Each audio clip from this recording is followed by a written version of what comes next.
दिल्ली के एम्स में एडमिट हरीश राणा की कहानी जिस किसी ने भी सुनी उसकी आंखें नम हो गई।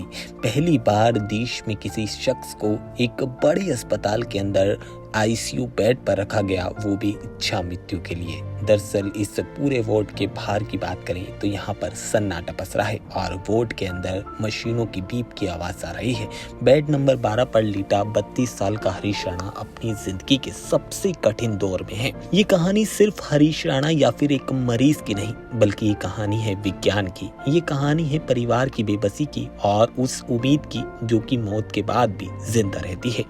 इधर दिल्ली एम्स के डॉक्टर्स हरीश को लेकर काफी ज्यादा परेशान है और उनकी बेचैनी भी बढ़ी हुई है और हरीश को लेकर अब कई सारी चीजें वो कर रहे हैं। भले ही हरीश राणा की फीडिंग ट्यूब को हटा दिया गया हो, लेकिन डॉक्टर्स आज भी उसे ब्रेन की दवाइयां दे रहे हैं ताकि हरीश को कोई भी दर्द ना हो। फिलहाल हरीश राणा का लाइफ सपोर्ट सिस्टम पूरी तरह से हटा लिया गया है। फीडिंग ट्यूब और वेंटिलेटर भी हटा दिए गए हैं। हरीश को अब नॉर्मल बेड पर शिफ्ट कर दिया गया है। फिलहाल हरीश राणा की हालत की बात की जाए तो वो स्थिर है, लेकिन दर्द नहीं हो इसके लिए डॉक्टर्स लगातार उस पर नजर बनाए हुए हैं। चंद घंटों की बात है, उसके बाद ये कहानी भी खत्म हो जाएगी।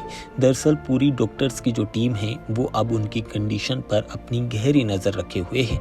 वहीं हरीश की फैमिली की बात की जाए तो उसके माँ बाप रोज दिल्ली के एम्स अस्पताल पहुंचते हैं, जहां पर उनकी लगातार काउंसलिंग भी की जा रही है। एम्स की एक डॉक्टर्स की टीम जो कि डॉक्टर सीमा मिश्रा की अगुवाई में इस पूरे प्रोसेस को अंजाम दे रही है। लेकिन इन सब के बीच हरीश की माँ अस्पताल की गलियारी में बैठ आज भी हाथ में हनुमान चालीसा लेकर किसी चमत्कार का इंतजार कर रहे हैं। उनका कहना है, मेरा बेटा सांस तो ले रहा है लेकिन उसकी धड़कन चल रही है और वो अब मुझे छोड़कर जाने वाला है।